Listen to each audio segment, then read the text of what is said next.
ಮಾವ ಹೇಳ್ದಂಗೆ ಒಂದ್ಸಲಿ ನಿಮ್ಮ ಪೇರೆಂಟ್ಸ್ ನಮ್ಮ ಮನೆಗೆ ಕರೆಸಿ ಎಲ್ಲರೂ ಅವ್ರನ್ನ ಮೀಟ್ ಮಾಡ್ದಂಗೆ ಆಗುತ್ತೆ. ಅಲ್ಲ, ಸಡನ್ನಾಗಿ ಫೋನ್ ಮಾಡಿ ಕರೆಸು ಅಂದರೆ ಹೆಂಗೆ? ಅವ್ರ ಸ್ಕೆಡ್ಯೂಲ್ ಏನಿರುತ್ತೋ ಏನೋ. ಅಲ್ಲ, ನಿಮ್ಮ ಅಪ್ಪ ಅಮ್ಮ ಏನು ಮಾಡ್ತಿರ್ತಾರೆ ಅನ್ನೋದು ನಿಮ್ಗೆ ಗೊತ್ತಿರಲ್ವಾ? ಅಥವಾ ಅವ್ರ ಜೊತೆ ಕಾಂಟ್ಯಾಕ್ಟಲ್ಲೇ ಇಲ್ವಾ ನೀವು? ಕಾಂಟ್ಯಾಕ್ಟಲ್ಲಿಲ್ಲ ಅಂತ ಹೇಳ್ತಿದ್ವಲ್ವಾ? ನೋಡಿ, ನನ್ನ ಡ್ಯಾಡೇ ಫೋನ್ ಮಾಡ್ತಿದ್ದಾರೆ. ನಿಮ್ಮ ಮುಂದೆನೇ ಅವ್ರ ಜೊತೆ ಮಾತಾಡಿ ನಿಮ್ಮ ಡೌಟ್ಸ್ ಎಲ್ಲ ಕ್ಲಿಯರ್ ಮಾಡ್ತೀನಿ. ಅದು ಆಗ ಪದೇ ಪದೇ ಕಾಲ್ ಮಾಡಿದ್ನಲ್ವಾ, so they calling back. Yeah, hi dad, how are you? ಹಾಂ, ಇದೇನಪ್ಪ ಏನ್ ಮಗ ಅಂದ ತಕ್ಷಣ ಹೇಳು ಪೊಲೀಸಪ್ಪ ಅಂತಿದ್ದವಳು ಹೇಳು ಡ್ಯಾಡ್ ಅಂತ ಇಂಗ್ಲೀಷಲ್ಲಿ ಮಾತಾಡ್ತಿದ್ಯಾ? Yes dad. ಏನು ಮಾಡ್ತಿದ್ದೀರಾ? ಅಯ್ಯೋ, ನಂದೊಂದು ದೊಡ್ಡ ಕತೆ ಕೂತೈತೆ ಮಗ. ಕದ್ದು ಒಂದು ಸಿಗರೇಟ್ ಸೇತಿದ್ನ. ನಿಮ್ಮಮ್ಮ ಬಂದು ನೋಡಿದ್ಲ, ನನ್ನ ಮೇಲೆ ಮುನಿಸ್ಕೊಂಡು ಮಾತ್ಬಿಟ್ಬಿಟ್ಟವಳೆ. ಅದಕ್ಕೆ ಅವಳು ಮನಸ್ಸು ಬೇಗ ಕರಗಿ ನನ್ನ ಜೊತೆ ಮಾತಾಡೋ ಹಾಗಾಗಲಿ ಅಂತ ಆ ದೇವರಲ್ಲಿ ಬೇಡ್ಕೋತಾ ಇದ್ದೀನಿ. ಯಾಕೋ ನಿನಗೆ ಫೋನ್ ಮಾಡಬೇಕು ಅನ್ನಿಸ್ತು, ಅದಕ್ಕೆ ಮಾಡಿದೆ ಮಗ. ಹೇಗಿದೆಯಾ? I am good dad. ಓ, ಮಾಮ್ನ ಕೇಳಿದೆ ಅಂತ ಹೇಳು.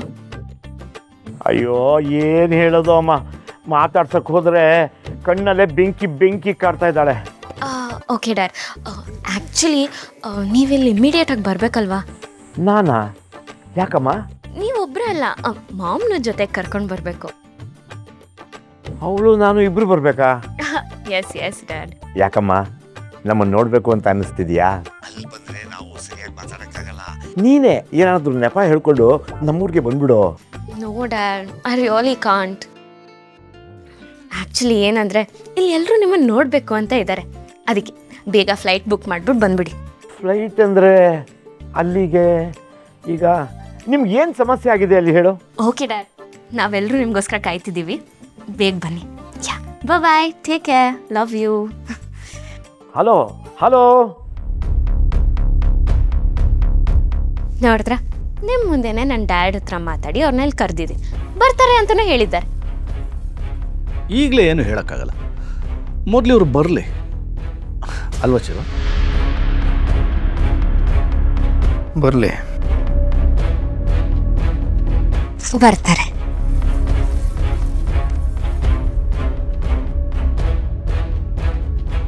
ಯಾಕೆ ಇಂಗ್ಲೀಷಲ್ಲೇ ಮಾತಾಡಿದ್ಲು? ಅಲ್ಲಿ ಏನು ನಡೀತಾ ಇದೆ ಒಂದು ಗೊತ್ತಾಗ್ತಾ ಇಲ್ವಲ್ಲ. ಇವಳು ಬೇರೆ ಕೋಪ ಮಾಡಿಕೊಂಡು ಮಾತಾಡಲ್ಲ ಅಂತಿದ್ದಾಳೆ. ಹೆಂಗಪ್ಪ ಇವಳನ್ನ ಒಪ್ಸೋದು? ಸರಿ, ಏನೋ ಒಂದು ಮಾಡ್ತೀನಿ ಇರು.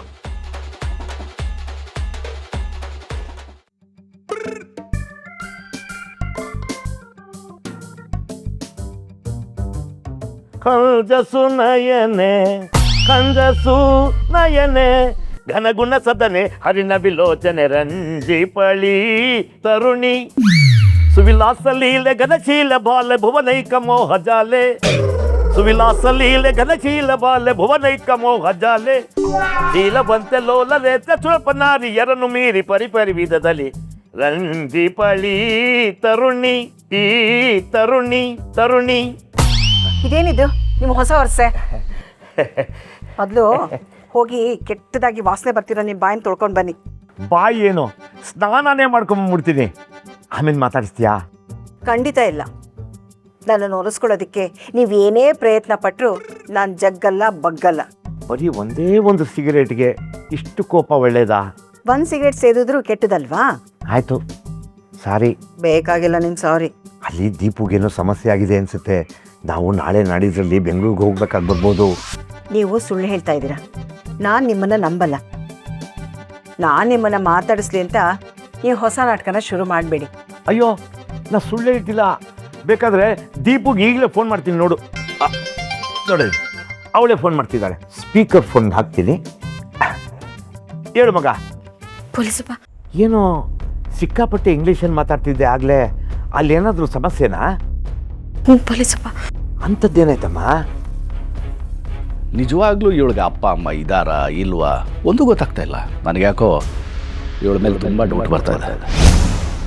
ಸರಿ, ಅವ್ರ ಫೋಟೋ ತೋರಿಸಿ. ಯಾವುದಾದ್ರೂ ಒಂದಷ್ಟು ಫೋಟೋನ ಡೌನ್ಲೋಡ್ ಮಾಡಿ ಇವರೇ ನಿಮ್ಮ ಅಪ್ಪ ಅಮ್ಮ ಅಂತ ಹೇಳಿ ತೋರಿಸಿದ್ರಾಯ್ತು. ತಗೊಳ್ಳಿ ನನ್ನ ಪೇರೆಂಟ್ಸ್ ಫೋಟೋ. ಬರೀ ಫೋಟೋ ತೋರಿಸ್ಬಿಟ್ಟು ಅಪ್ಪ ಅಮ್ಮ ಅಂದರೆ ಹೇಗೆ ನಂಬೋದು? ಅವ್ರನ್ನ ಇಲ್ಲಿ ಕರೆಸಿದ್ರೆ ನಮ್ಮ ಡೌಟ್ಸ್ ಎಲ್ಲ ಕ್ಲಿಯರ್ ಆಗುತ್ತೆ. ನಾವಿಬ್ರು ವಿದೇಶದಲ್ಲಿದ್ದೀವಿ, ನಿಮ್ಮ ಅಪ್ಪ ಅಮ್ಮ ಅಂತ ಯಾವುದೋ ಫೋಟೋ ತೋರಿಸಿ ನಂಬಿಸ್ಬಿಟ್ಟಿದ್ಯಾ? ಹೌದು ಪೊಲೀಸಪ್ಪ, ನೋಡಿ ನಾನು ನಿಮಗೆ ಆ ಫೋಟೋ ಕಳಿಸ್ತೀನಿ, ಅದು ನೋಡಿ ನೀವಿಬ್ರು ಅದೇ ಥರ ರೆಡಿಯಾಗಿ ನಾನು ಹೇಳಿದ ತಕ್ಷಣ ನೀವು ಹೊರಡಬೇಕು. ಬಟ್ಟೆಗಳೆಲ್ಲ ನಾನು ಇವತ್ತೇ ಕಳಿಸ್ಕೊಡ್ತೀನಿ. ಅಲ್ಲಮ್ಮ, ನಿಮ್ಮ ಅಮ್ಮ ಬೇರೆ ನನ್ನ ಮೇಲೆ ಕೋಪ ಮಾಡಿಕೊಂಡು ಮಾತಾಡ್ಸದೆ ಕೂತ್ಕೊಂಡಿದ್ದಾಳೆ. ನೀನು ನೋಡಿದ್ರೆ ಅಪ್ಪ ಅಮ್ಮ ಆಗಿ ವಿದೇಶದಿಂದ ಬಂದವ್ರ ಥರ ವೇಷ ಹಾಕ್ಕೊಂಡು ಇಂಗ್ಲೀಷಲ್ಲಿ ಮಾತಾಡಬೇಕು ಅಂತೀಯ. ಇದೆಲ್ಲ ಹೇಗಮ್ಮ ಸಾಧ್ಯ? ಅಯ್ಯೋ, ಇಂಗ್ಲೀಷಲ್ಲಿ ಹೆಂಗೆ ಮಾತಾಡಬೇಕು ಅಂತ ನಾನು ಫೋನ್ ಮಾಡಿ ಅರ್ಥ ಮಾಡಿಸ್ತೀನಿ. ಅಷ್ಟರಲ್ಲಿ ಅಮ್ಮನ ಒಪ್ಸಪ್ಪ. ಒಪ್ಪಲಿಲ್ಲ ಅಂದರೆ? ಆಯಿತು, ನೀನು ಅಮ್ಮಂಗೆ ಒಪ್ಸೋಕ್ಕೆ ಟ್ರೈ ಮಾಡು. ಒಪ್ಪಲಿಲ್ಲ ಅಂದರೆ ನಾನೇ ಅಮ್ಮನ ಹತ್ರ ಮಾತಾಡ್ತೀನಿ. ಸರಿ, ಆಮೇಲೆ ಫೋನ್ ಮಾಡಮ್ಮ. ಸರಿ ಪೊಲೀಸಪ್ಪ, ಇಡ್ತೀನಿ. ಕೋಪ ಕಮ್ಮಿ ಆಗಲಿಲ್ವೋ? ಆಗೋದು ಇಲ್ಲ. ತಾವು ಬೆಂಗಳೂರಿಗೆ ಬರಲ್ವೋ? ಬರ್ತೀನಿ ನನ್ನ ಮಗಳಿಗೋಸ್ಕರ, ಆದರೆ ನಿಮ್ಮ ಹತ್ರ ಮಾತಾಡಲ್ಲ. ಈಗ ಒಂದು ಹಾಡು ಹಾಡಿದ್ರು ನೀವು ಹಾಡಿ ಕುಣಿರಿ, ನಾನು ಜಗ್ಗಲ್ಲ ಮಾತಾಡಲ್ಲ ಅಷ್ಟೇ. ಯಾರಿ ಭಾವಕ್ಕಿ ಮಣಿ ಇವರ್ಯಾರಿ ಭಾವಕ್ಕಿ. ಮೊದಲು 2-3 ಸಿಗರೇಟ್ ಸೇದಿದ್ರು ಸುಮ್ಮನೆ ಇರ್ತಿದ್ಲು. ಇವತ್ತು ಯಾಕೋ ಒಂದೇ ಸಿಗರೇಟ್ಗೆ ಹಿಂಗಾಡ್ತಾವಳಲ್ಲ.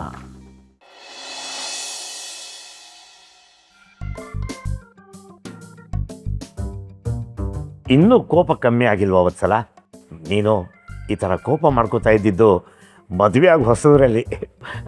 ನನ್ನ ಮಾಫಿ ಮಾಡು. ಯಾವ ಮಾಫಿನಿಲ್ಲ ಊಫಿನಿಲ್ಲ. ದೀಪ ಫೋನ್ ಮಾಡ್ತಾ ಇದ್ದಾಳೆ, ವಿಡಿಯೋ ಕಾಲ್. ಹಲೋ ಪೊಲೀಸಪ್ಪ, ಏನು ಮಾಡ್ತಿದ್ಯಾ? ಕೋಪ ಮಾಡ್ತಿರೋ ನಿಮ್ಮಮ್ಮಂಗೆ ಸಮಾಧಾನ ಮಾಡ್ತಿದ್ದೀನಿ. ಅವಳು ನನ್ನ ಮಾತೇ ಕೇಳ್ತಾ ಇಲ್ಲ. ನೀನೇ ಸ್ವಲ್ಪ ಸಮಾಧಾನ ಮಾಡು. ಏನಮ್ಮ ನಿಂದು?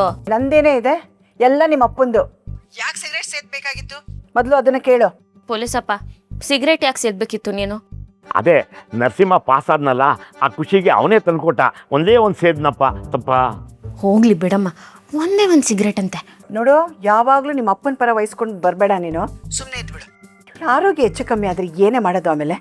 ಹೌದು ಪೊಲೀಸಪ್ಪ, ಇನ್ಮೇಲೆ ನೀನು ಸಿಗರೇಟ್ ಸೇದೋದೆಲ್ಲ ಬಿಟ್ಬಿಡ್ಬೇಕು. ಆಯ್ತು ಮಗ. ಅಮ್ಮ, ಈಗ ಕೋಪ ಕಡಿಮೆ ಆಯ್ತಾ? ಪ್ರತಿ ಸರಿನೂ ಹೀಗೆ ಹೇಳ್ತಾರೆ ಕಣೆ. ಅವ್ರು ಕರೆಕ್ಟಾಗಿ ಹೇಳೋವರೆಗೂ ನನ್ನ ಕೋಪ ಕಮ್ಮಿ ಆಗಲ್ಲ. ಮತ್ತೆ ಬೆಂಗಳೂರಿಗೆ ಬರ್ತೀಯಾ ಇಲ್ವಾ? ನಾನು ಕೋಪ ಮಾಡ್ಕೊಂಡಿರೋದು ಅವ್ರ ಮೇಲೆ, ನಿನ್ನ ಮೇಲಲ್ಲ. ಬರ್ತೀನಿ ಅಂದರೆ ಬರ್ತೀಯಾ ಅಂತ ಆಯಿತು. ಮಗಳೇ, ಅಲ್ಲಿ ನಿನಗೆ ಸಮಸ್ಯೆ ಆಗಿಲ್ಲ ತಾನೇ? ಅಂಥ ದೊಡ್ಡ ಸಮಸ್ಯೆ ಏನೂ ಆಗಿಲ್ಲ. ಆದರೆ ದಿಶಾ ಅಪ್ಪ ಅಮ್ಮ ಯಾರು ಎತ್ತ ಅಂತ ನಿಮ್ಮ ಅಳಿಯಂದ್ರಿಗೆ ಅನುಮಾನ ಬಂದಿದೆ. ಅದಕ್ಕೆ ನಿಮ್ಮ ಫೋಟೋ ತೋರಿಸಿ ನೀವೇ ವಿದೇಶದಲ್ಲಿರೋ ದಿಶಾ ಅಪ್ಪ ಅಮ್ಮ ಅಂತ ಸುಳ್ಳು ಹೇಳ್ತೀನಿ. ಪೊಲೀಸಪ್ಪ, ಅಮ್ಮ ನೀವಿಬ್ರು ಇಲ್ಲಿ ಬಂದಮೇಲೆ ಹೇಗಿರಬೇಕು, ಏನು ಮಾತಾಡಬೇಕು ಅಂತ ಎಲ್ಲ ಹೇಳ್ಕೊಡ್ತೀನಿ, ಆಯಿತಾ? ದೀಪು ಹೇಳೋದನ್ನ ಇಬ್ರು ಕೇಳಿಸ್ಕೋಬೇಕಲ್ವಾ? ಅದಕ್ಕೆ